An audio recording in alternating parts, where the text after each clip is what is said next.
It's the closest he's come to an admission of wrongdoing yet. In documents made public this week, Bill Cosby said under oath back in 2005 that he got prescription Quaaludes to give to women he wanted to have sex with. They would call it rape. The documents detail a line of questioning in which a lawyer asks him, when you got the Quaaludes, was it in your mind that you were going to use these Quaaludes for young women that you wanted to have sex with?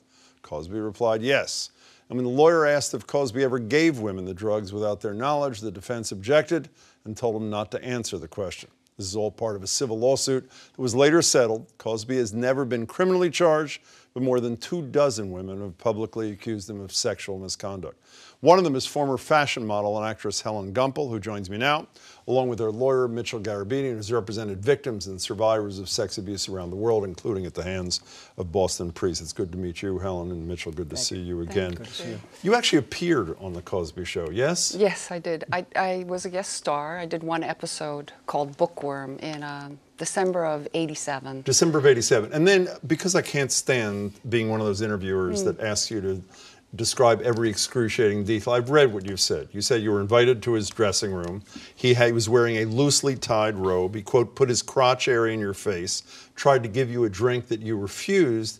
That's essentially what happened, correct? That is essentially what happened, and I did refuse it, thank God, to this. And then the truth of the strange way that he was pressing the drink on me never clearly came to light until now.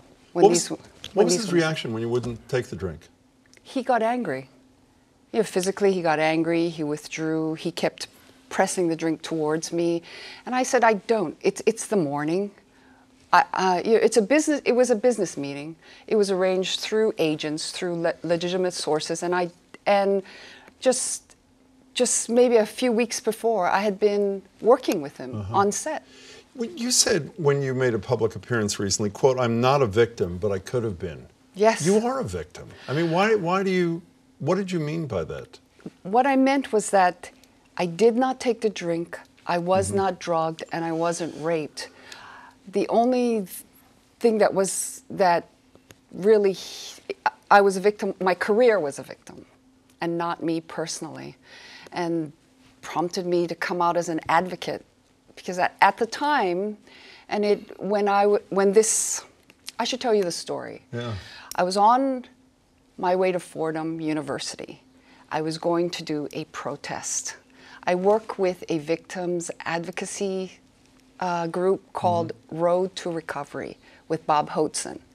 Now, I have worked with him for years, and it is a clergy abuse group. We work with clergy abuse victims, and they're usually men in their 40s or 50s. And why I work with them is because my husband was a victim of the Jesuits in New York. And I sat there, and all this was breaking in the news, and people in Hollywood called me and said, do you hear about Bill Cosby? You told us years ago of what happened to you, and now all these women are coming out. People are saying, the public are saying they're liars. They're just wannabes. And that's what prompted you to finally go public. Yeah, I said my conscience bothered me. Helen, what was your reaction to the disclosure yesterday of Cosby's words in 2005? I think it's fantastic. Is it enough? No, it's not enough. I think it's a piece of a puzzle. That it's just one piece of a puzzle, and more has to come out. But for a lot of people, it might be a validation, but I think it's too early right now. Only because, we have to see the whole truth. Mitchell, I want to bring you into this. A lawyer after lawyer yesterday was on national television saying game changer, game changer. It may be in terms of, as Helen said, validation. Legally, there's no consequence for this. Statutes of limitations run. Am I right about that or no? You're correct about that.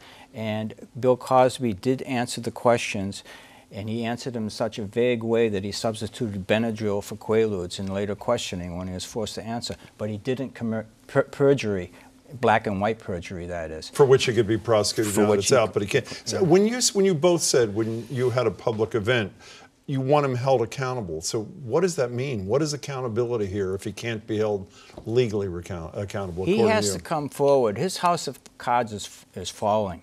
Publicly, he's falling apart. He has to come forward and admit the truth, just like any other sexual molester. And he has to help women heal at this point in time. Are you able to put things like this aside for all the intervening years, particularly if you're working with victims of sexual abuse? Is this in the front of your mind, in the back of your mind? How do you deal with this for years and years and years, Helen? Actually, you deal with it the best you can. You try and take an active role. You try and work with people who have been victims. When something like this comes out, your conscience pricks at you and you say, I've got to do something. Because at the time that I came out, as I said, that everyone was saying that they're just after money, they're wannabes. Why are they doing it now? Because the statute of limitations is over. And of course, you know, victims, they victimize themselves. They think it's their fault, and sometimes it takes decades for it to come out. So what you do is you take an active role, and what's fantastic is when somebody finally comes out and the pieces of the puzzle in your mind come together. Which is what happened for you. Yes, that's what happened for me. Mitchell, you've spent virtually a lifetime working in these kinds of cases. What characteristics does Cosby have with other less celebrated sexual predators, like priests, for example, who committed unthinkable crimes? Well, first of all, you've got a public record here that was unsealed. That case was sealed. They're hiding facts. So immediately a light bulb goes off in my head. Are there confidentiality agreements in other cases that Cosby's used? And he should allow those women who have signed confidentiality agreements in previous cases to speak freely.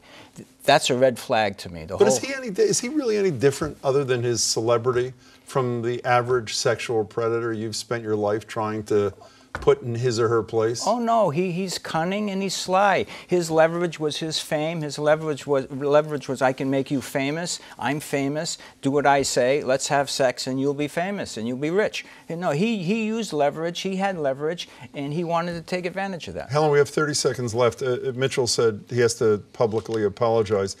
There are no Peggy Lee moments for you in the last 24 hours? Is that all there is? I mean, are you where Mitchell is? You want Cosby to publicly say even more than he said in that private deposition? Actually, I don't believe he's going to do that because I believe he's an egomaniac sociopath. So what do you need or what do you want that's more? I believe that as a woman, his wife should come out and make some kind of restitution to these other women. What does restitution mean? I think it's apology, and I think it's economic restitution, because a lot of us are just grandmas now. We're not going to have another career. You know, we're just regular people living a life, but people have called us liars. People have said, oh, it's just sour grapes. We don't believe you. No, make their lives nicer now.